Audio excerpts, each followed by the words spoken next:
Good afternoon, welcome to my vlog. The temperature outside is very hot. See? Oh. Too much hot.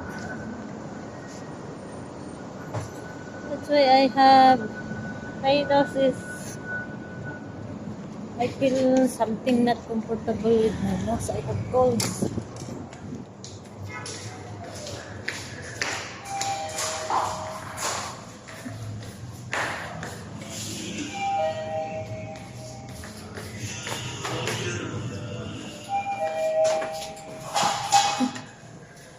Ay, very hot outside. It's not advisable to stay outside. So the temperature is making you sick.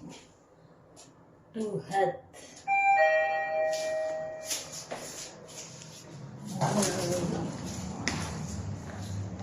Yeah.